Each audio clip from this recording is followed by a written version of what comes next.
इस high court के judgement के खिलाफ हूं, इससे एग्री नहीं करता हूं। और फिर सर पे अगर कोई हिजाब हमारी बेटी पहन रही है, सर पे पहन रही है, दिमाग पे नहीं पहन रही है, जिसके सर पे कोई बाल नहीं है वो एनकाउंटर करा रहा है। या तो आप हिजाब के साथ स्कूल नहीं आ सकती हैं या बिना हिजाब के आपको स्कूल आना पड़ेगा। दोनों तरफ, यानी एक तरफ मजहब और दूसरी तरफ स्कूल। यही तो पाखंड है कि यहाँ मसला हो रहा है कि हिजाब इस्लाम का एसेंशियल पार्ट है कि नहीं, और दूसरी तरफ आप क्या करते हैं, हिंदुओं में कुछ लोग कांवड़ निकाल रहे हैं। वो क्या कह रहे हैं, मैं जब तक सावन भर कांवड़ निकालूंगा दूसरा मांस नहीं खाएगा। लेकिन आप देख रहे हैं गुज़िश्ता 10-12 सालों में कि एक वेलफेयर गवर्नमेंट से जो फैसिज्म की तरफ सारी चीजें चेंज हो रही हैं, जो रिसीविंग एंड है वो मुस्लिम कम्युनिटी भी है, मुस्लिम कम्युनिटी की लड़कियां, खवातीन भी हैं। मुसलमानों के मामले में वो बहुत सख्त पैमाना अपनाते हैं और हिंदुओं के मामले में बहुत ही उदार हो जाते हैं। मुसलमानों के जो मुद्दे हैं वो बहुत ही जल्दी टीआरपी आपको दिला देते हैं, तो मीडिया भी बहुत जल्द उसको छाल देता है और उसका एक माहौल बना देता है। और अदालतों से किस तरह से सियासी फैसले दिए जा रहे हैं ये भी साफ तौर पर देखा जा सकता है। उसके लिए तो हिजाब भी हटाने की, नकाब भी हटाने की जरूरत नहीं है, यूं ही देखा जा सकता है। नमस्कार, इस खास कार्यक्रम में आपका स्वागत है। मैं हूं आरफा खानम शेरवानी। इलाहाबाद हाई कोर्ट का एक अजीब सा और चौंकाने वाला फैसला आया जिसमें कहा गया है कि हिजाब इस्लाम की एक एसेंशियल प्रैक्टिस नहीं है, यानी इस्लाम में ज़रूरी नहीं है, केंद्रीय नहीं है। इसलिए एक लड़की, स्कूल में जाने वाली लड़की, उसकी याचिका को रद्द कर दिया गया है। लड़की का कहना था कि क्लास 6ठी से लेकर और 10वीं तक लगातार वो हिजाब पहनती रही, हिजाब पहनकर स्कूल आती थी। उसके आइडेंटिटी कार्ड्स दिखाते हैं साफ तौर पर। तो अदालत का ये कहना है कि चूंकि इतने सालों में ये प्रैक्टिस जारी थी और स्कूल आपको इजाज़त दे रहा था, इसका मतलब ये नहीं है कि आप इस प्रैक्टिस को जारी रखेंगी। तो इस तरह से पूरी बात कही गई है अदालत के ज़रिए। ये बेंच है जस्टिस जे मुनीर और इंद्रजीत शुक्ला की, जिन्होंने कहा कि स्कूल का पहला फैसला चूंकि ड्रेस कोड इन्फोर्स नहीं कर रहा था, इसका मतलब ये नहीं है कि अब इसको नहीं किया जा सकता। हो सकता है उन्होंने सुस्ती में या निष्क्रियता में ऐसा ना किया गया हो। एसेंशियल रिलीजियस प्रैक्टिस, इसको कहा जाता है ERP, इसके तहत नहीं आता है। आर्टिकल 25 की बात कही जा रही है। यानी अदालत का ये फैसला खासकर ऐसे वक्त में जबकि सुप्रीम कोर्ट में हिजाब को लेकर पहले से ही एक सुनवाई पेंडिंग है, तब इस तरह का फैसला लिया जा रहा है। अपूर्वानंद जी का मैं ट्वीट थी जिन्होंने उसमें कहा कि हिजाब भी एसेंशियल नहीं है, मस्जिद भी एसेंशियल नहीं है और जमात के साथ नमाज भी एसेंशियल नहीं है इस्लाम में। ये सारी चीज़ें एसेंशियल नहीं है, एक तंज करते हुए उन्होंने कहा। लेकिन जो मीट ईटिंग लोग हैं, यानी जो नॉन वेजिटेरियन खाना खाते हैं, उनको सावन के महीने में उनको ना खाना खाने देना ये एसेंशियल है हिंदुज़म के लिए। दूसरों को भी बीफ ना खाने देना क्योंकि आप नहीं खाते, ये एसेंशियल है हिंदुज़म में, चूँकि हिंदुज़म में ऐसा हो रहा है। और दूसरे ये देखिए, वो कह रहे हैं कि देखिए इंडियन ज्यूरिस्प्रूडेंस, यानी भारत में जो न्याय की प्रणाली है उसकी ये हालत हो गई है। अब ऐसे में जो ये बच्ची है खासकर, क्या इसके माता पिता या ये खुद आना चाहेगी स्कूल? क्या ये बहुत ही बदतरीन उस तरह की प्रैक्टिस नहीं है जिसमें किसी बच्चे को एक तरह से कोई विकल्प नहीं मिल रहा है कि या तो आप हिजाब के साथ स्कूल नहीं आ सकती हैं या बिना हिजाब के आपको स्कूल आना पड़ेगा? दोनों तरफ, यानी एक तरफ मजहब और दूसरी तरफ स्कूल का ये इस तरह का दिशा निर्देश जिसको अदालत अपहोल्ड कर रही है, कैसे इस बारे में आगे बढ़ा जाएगा? मेरे साथ all India Muslim personal law board से डॉक्टर अस्मा जहरा मौजूद हैं और साथ साथ मेरे साथ हैं डॉक्टर अपूर्वानंद। डॉक्टर अस्मा जहरा, सबसे पहले मैं आप ही के साथ शुरुआत करना चाहती हूँ इस बात को लेकर कि जो कोर्ट का ये फैसला आया है, एक अपील के ऊपर जो अदालत ने कहा है, क्या कहना चाहती हैं आप इस बात पर? It's very unfortunate. मैं ये कहना चाहूंगी कि लड़कियां जो तालीम हासिल करना चाहती हैं और अपने बेसिक फंडामेंटल राइट्स के लिए भी उनको इतना स्ट्रगल करना पड़ रहा है, तो इलाहाबाद हाई कोर्ट का जजमेंट बहुत ज्यादा हमको मायूस किया है। और ऐसे वक्त में जब सुप्रीम कोर्ट में भी ये मैटर गया हुआ है और वहां पर टू जज बेंच में स्प्लिट वर्डिक्ट है, तो ऐसे टाइम पर इलाहाबाद हाई कोर्ट ने जो एक डिसीजन दिया है वो बहुत ही ज्यादा यानी सेटबैक है हिजाब के कॉज के लिए। मुसलमान लड़कियां अपनी पहचान के साथ और अपनी डिग्निटी के साथ तालीम भी हासिल करना चाहती हैं। हमारी कंट्री और गवर्नमेंट की हमेशा पॉलिसी रही है कि एजुकेशन फॉर ऑल, और हमेशा इंक्लूसिव रखने की कोशिश रही है कि वो जो पिछड़ा वर्ग है या फिर गरीब तबका है या वो लोग जो एजुकेशन के स्ट्रीम से पीछे रहते हैं उनको भी जोड़ने की कोशिश की जाती है। लेकिन आप देख रहे हैं गुज़िश्ता 10-12 सालों में कि एक वेलफेयर गवर्नमेंट से जो फैसिज्म की तरफ सारी चीजें चेंज हो रही हैं, तो एट द जो रिसीविंग एंड है वो मुस्लिम कम्युनिटी भी है, मुस्लिम कम्युनिटी की लड़कियां, खवातीन भी हैं। They are facing huge challenges, उनको बहुत ज्यादा स्ट्रगल करना पड़ रहा है। अदालत में एक 12th स्टैंडर्ड की लड़की को जाने की जो एक जरूरत पेश आई, ये खुद ये बताता है कि एक बुनियादी बेसिक फंडामेंटल राइट के लिए जो हमारे कॉन्स्टिट्यूशन में दिया गया है, एक स्टूडेंट को स्ट्रगल करना पड़ रहा है।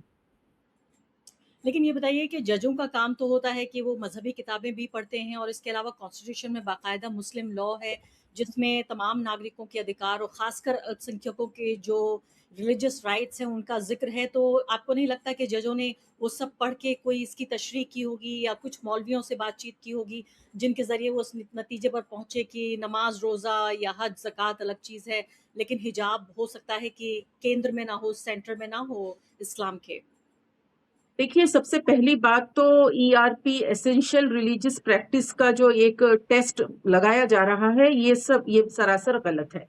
हम एक जमहूरी मुल्क में रहते हैं, एक सेकुलर कंट्री में रहते हैं जहाँ बात एजुकेशन की हो रही है।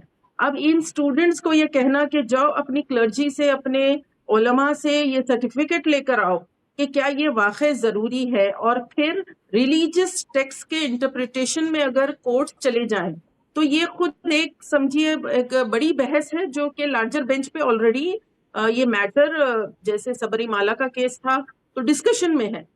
मैं ये कहना चाह रही हूँ यहाँ पर कि एक इन्हें विमेन्स राइट, उसकी चॉइस, उसकी डिग्निटी, उसकी प्राइवेसी, उसको जिस अंदाज से कर्टेल किया जा रहा कि हर एक्सेस टू एजुकेशन, यहाँ पर मुद्दा असल ये है कि क्या किसी लड़की के अपने ड्रेस अटायर की वजह से, क्या तालीम जो कि उसका एक फंडामेंटल राइट है, क्या तालीम से उसको महरूम किया जा सकता है, क्या उसका एजुकेशन उसको डिनाई किया जा सकता है?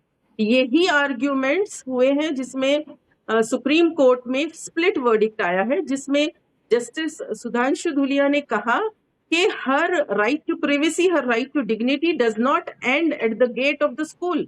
She maintains, she holds her fundamental rights even when she is in the classroom. तो ये बहुत ही बेहतरीन जजमेंट है। अगर इलाहाबाद हाईकोर्ट के जजेस ने सुप्रीम कोर्ट का ये देख लिया होता तो कम से कम वो इस तरह का एक बहुत ही सख्त वर्डिक्ट ना देते। प्रोफेसर पूर्णानंद, ये बड़ी हंसी भी आती है और अजीब भी लगता है कि सैकड़ों साल से मुसलमान इस देश में रहते हैं, लेकिन उसके बावजूद भी देखिए देश को आज़ाद हुए लगभग 80 साल होने जा रहे हैं। हमारे जजों की हर तरह की ट्रेनिंग होती है कि वो धार्मिक रूप से, सामाजिक रूप से, राजनीतिक रूप से तमाम तरह के सेंसिटिव केसेस को वो डील करते हैं। लेकिन अभी भी मुसलमानों की बहुत बेसिक प्रैक्टिसेस, धार्मिक अल्पसंख्यकों के बहुत ही बुनियादी मुद्दों पर भी इस तरह के फैसले दिए जा रहे हैं। ऐसा लगता है कि कोई 100, 200, 500 साल पुरानी बात है। नहीं, मसला यह नहीं है। मसला यह है कि जैसा अभी कहा गया कि और इस पर काफ़ी बहुत बहस है, बहुत पुरानी बहस है, और ये आज से कोई मुझे लगता है 60 साल से चली आ रही बहस है हिंदुस्तान की अदालतों में।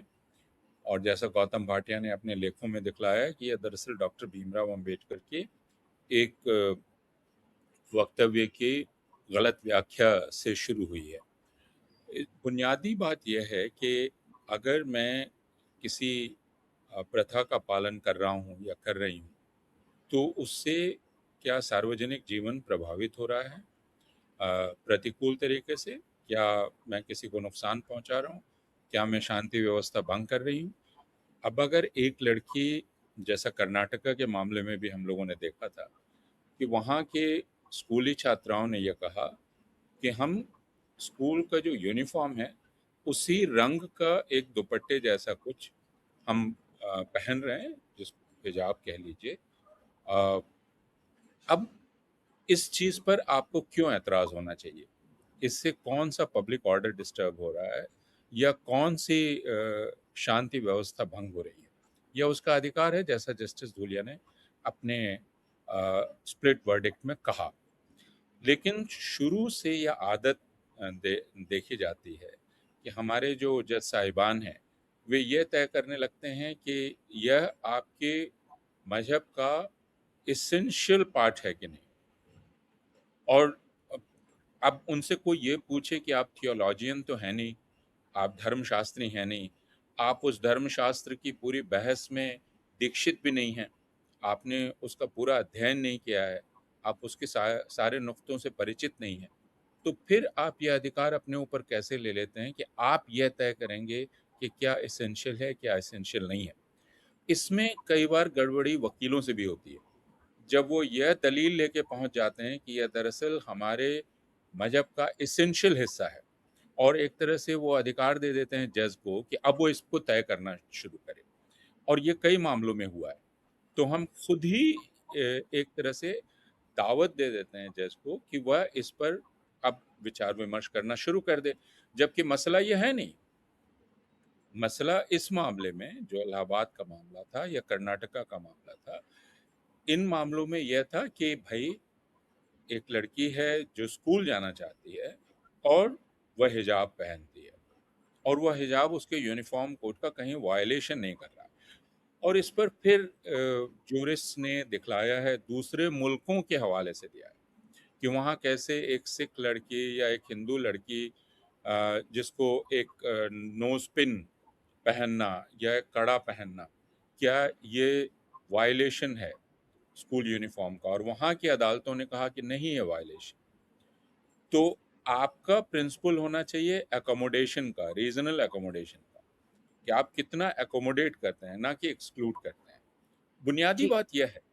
लेकिन हमारी जो अदालतें हैं उनको यह लालच हो जाता है कि वो ये तय करने लगे कि क्या असली इस्लाम है, और इस्लाम में क्या क्या चीज़ है जो एकदम लाजमी है और क्या चीज़ है जो वैकल्पिक है, जो नहीं करने से भी आप मुसलमान बने रहेंगे। तो भाई अगर मैं कुछ चीज़ों को मानता हूँ और मैं ये सोचता हूँ कि मैं इसके साथ ही मुसलमान हूँ, तो आप कौन होते हैं मुझे कहने वाले कि आप ये मानना छोड़ दें।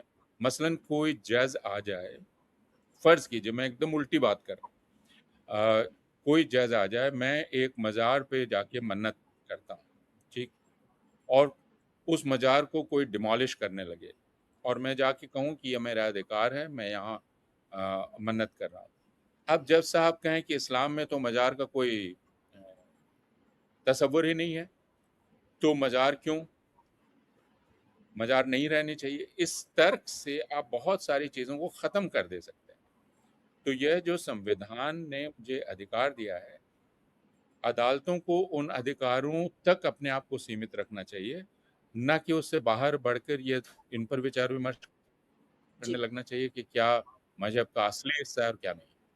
बिल्कुल। डॉक्टर अस्मा ज़हरा, यहाँ पर जैसे कि एक मैं दलील यही दिखती है। आधा मिनट कह देना चाहूँ कि जी मुसलमानों के मामले में वो बहुत सख्त पैमाना अपनाते हैं और हिंदुओं के मामले में बहुत ही उदार हो जाते हैं। इस पर हम लोग आगे बात कर सकते ज़रूर, मैं चाहूँगी, आपका मैंने ट्वीट भी देखा है और काफ़ी मुझे लगा है तीखा चुभता हुआ ट्वीट है, बड़े लोगों को नागवार गुज़र रहा है, बहुत सारे लोग उस पर कमेंट भी कर रहे हैं, मैं आती हूँ उस पर ज़रूर। लेकिन डॉक्टर अस्मा ज़हरा, ये बताइए कि यहाँ एक सवाल ये भी पैदा हो रहा है, जो कहीं न कहीं एक रैशनल जो माइंड है, उसको अपील भी करता है कि स्कूल का मतलब होता है एक ऐसी जगह जो एग्नोस्टिक है, जहाँ धर्म की एंट्री नहीं होनी चाहिए। आपके मेरे जैसे लोग, अपूर्वानंद जी जैसे लोग इस तरह कहते भी रहे हैं कि एक तरह का सेक्युलर स्पेस होना चाहिए, जहाँ पर डिसिप्लिन भी होना चाहिए। यूनिफ़ॉर्म का मतलब ही ये होता है कि सारे बच्चे एक जैसे दिखेंगे। अब ये बच्ची जो इलाहाबाद हाई कोर्ट गई है, ये सिर्फ़ अकेली बच्ची है जो हिजाब पहनना चाहती है, तो हर किसी की नज़र उस पर रहेगी। उसके साथ डिस्क्रिमिनेशन होने की पॉसिबिलिटी भी रहती है। तो मैं ये भी जानना चाहती हूँ कि क्या ये भी कोई ज़िद है एक मुस्लिम समुदाय में कि लड़कियों को हिजाब पहन के ही भेजेंगे? कर्नाटका वाला हमने केस देखा था, उस मामले में कम से कम मुझे ज़रूर एक असहमति ये थी कि अगर सरकार ये नहीं चाहती कि आप हिजाब के साथ पढ़ने जाएँ, तो माँ-बाप ये नहीं चाहते कि आप हिजाब के बगैर, और दर्जनों की तादाद में लड़कियाँ ऐसी थीं जो इम्तिहान में नहीं बैठी थीं। तो किसी भी रैशनल माइंड को ये चीज़ अपील करती है। कोई जवाब है आपका इस सवाल का, कोई जवाब आपके पास? देखिए, आपको और हमको आज की एक मुस्लिम गर्ल स्टूडेंट को इन करंट सिनेरियो में समझना चाहिए, उसके माइंडसेट को समझना चाहिए। आज जो लड़की हिजाब पहनती है या मुसलमान औरत बुर्का पहनती है, तो ये उसकी अपनी पर्सनल डिसीजन और चॉइस से वो कर रही है। कर्नाटका में जितनी लड़कियों ने हिजाब के लिए स्टैंड लिया, it was not because of their parents के उन्होंने फोर्स किया या कोई मेल पेट्रियार्की वाला मामला था, बल्कि उनकी अपनी एक सेल्फ रियलाइजेशन थी कि मैं एक मुसलमान हूँ, कुरान में मुझे इसके ऑब्लिगेशन है कि मैं अपनी डिग्निटी, अपनी प्राइवेसी, अपनी ड्रेस कोड को फॉलो करूं। आप देखते हैं हज उम्रे पे लोग जाते हैं तो एक पर्टिकुलर फॉर्म ऑफ ड्रेस वो पहनते हैं। हिजाब मुसलमान और इस्लाम मजहब से पहचाना जाता है।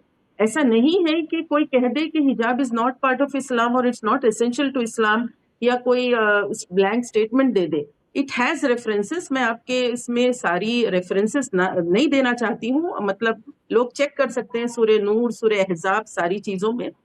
बेसिकली आज की जो मुसलमान लड़की है वो अपनी आइडेंटिटी को भी प्रोटेक्ट करना चाहती है, डिग्निटी को अपनी, और उसकी चॉइस जो है उसको हमको रेस्पेक्ट करना पड़ेगा।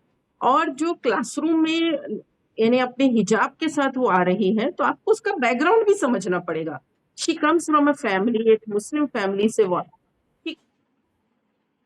समुदाय से आती है जहां पर पर्दे की अहमियत है। एक सोशल स्ट्रक्चर जो हमारा है, समाज और खानदानी जो हमारा एक निजाम है, उसमें हया, पागदामनी, पर्दा, ना सिर्फ मुस्लिम समुदाय में, अगर आप ट्रेडिशनली देखेंगे हिंदूज में भी एक घूंघट और एक बड़े जेठ देवर से पर्दा, ये चीजें हैं। तो मैं इसी पे वो बैकग्राउंड से जो लड़की आ रही है और वो अपने आप को एडजस्ट कर रही है कि उसने अपने यूनिफॉर्म को, गर्दन और सर और बाल को स्कूल के ड्रेस कोड में अपने आप को चेंज भी किया है, और वो बस ये चाह रही है कि अलाउ मी टू स्टडी।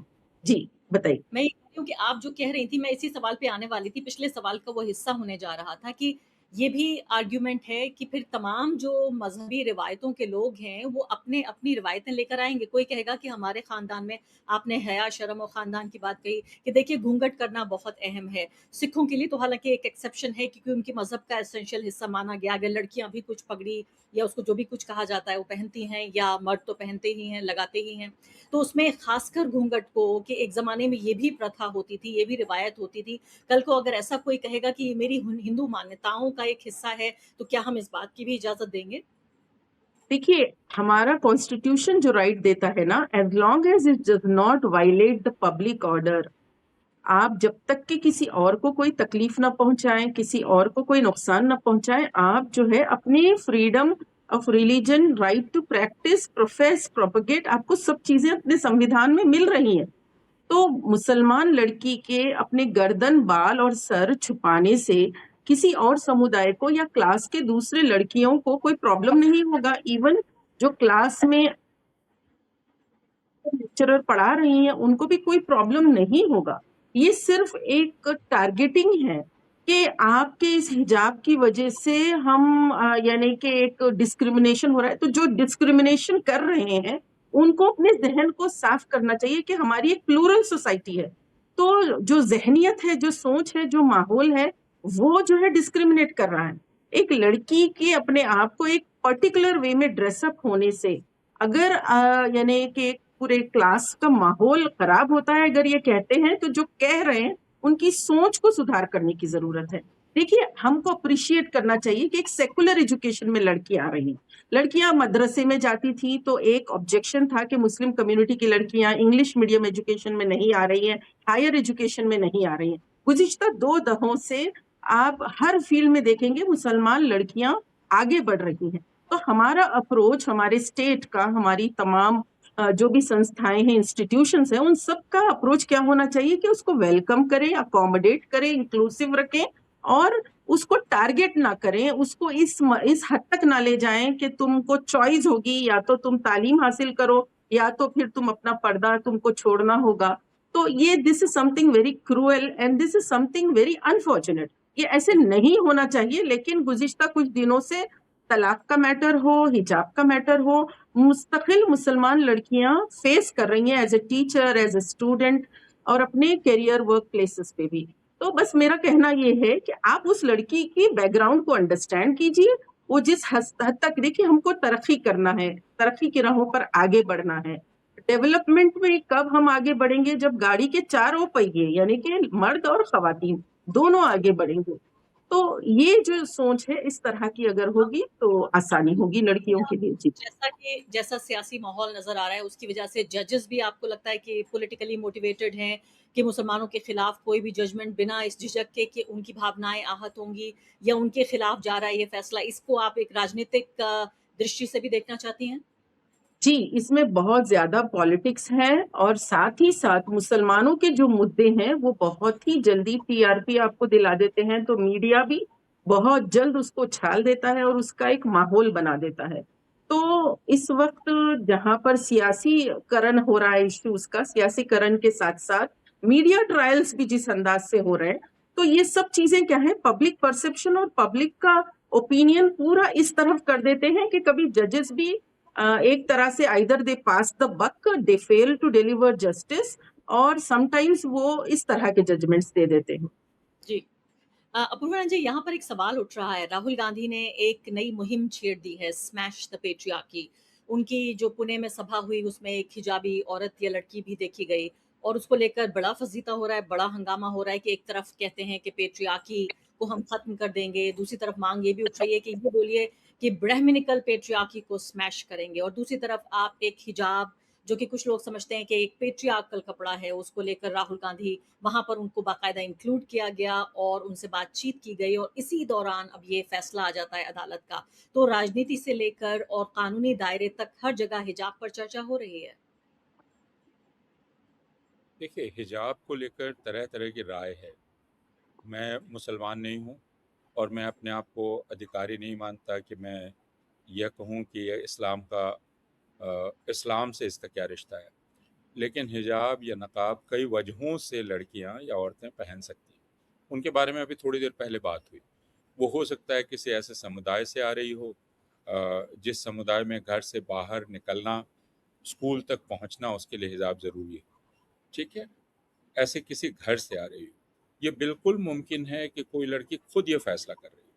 मैं अभी कुछ साल पहले मैं अमेरिका में था और वहाँ एक दोस्त से बात कर रहा था। वो अपनी दो बेटियों की बात कर रहे थे। उन्होंने कहा कि उनकी जब दो बेटियों में से एक, दोनों बड़ी हुई, एक बड़ी हुई तो उसने हिजाब पहनना शुरू किया और दूसरी बिल्कुल नहीं पहनती है। एक ही घर में, तो एक ने पहनना शुरू किया, दूसरी नहीं पहनती है। कई वजहों से हो सकता है आइडेंटिटी मार्कर के रूप में।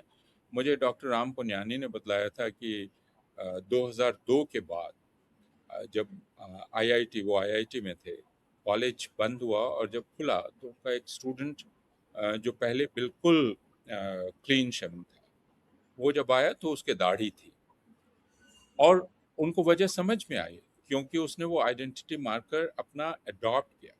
उसने अपनी मुसलमानियत स्टैब्लिश की।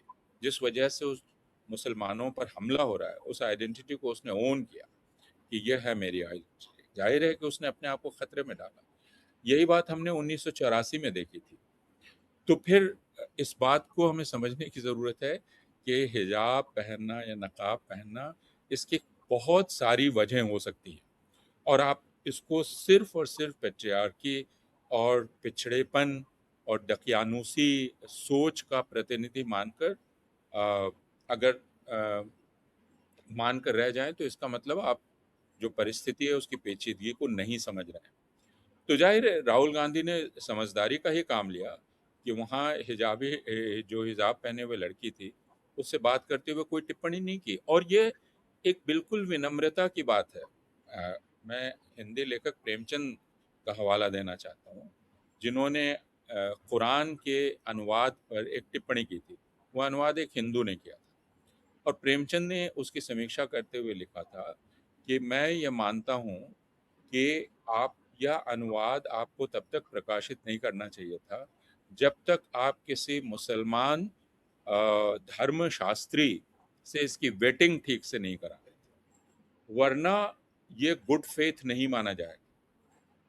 तो हमेशा ही जब हम सार्वजनिक संवाद करते हैं, सार्वजनिक संवाद में इस बात को हम समझ लेते हैं कि आप गुड फेथ में बात कर रहे हैं, बैड फेथ में बात कर रहे हैं। तो जब भी कोई मुसलमानों में हिजाब पे बात करता है, कोई हिंदू नाम का व्यक्ति, तो हम समझ सकते हैं कि वो गुड फेथ में कर रहा है या बैड फेथ में कर रहा है। जैसे ही बात शुरू हुई मनुस्मृति की, आप क्यों हिजाब पर पहुँच गए? हुँ, पूछने की ज़रूरत है ना, कि आप मनुस्मृति तक टिकिए, मनुस्मृति पर बात हो रही है, लेकिन आप हिजाब पर पहुँच गए, इसका मतलब आप बैड फेथ में बात कर रहे हैं और जब आप बैड फेथ में बात कर रहे हैं, तब कोई डिस्कशन नहीं हो सकता।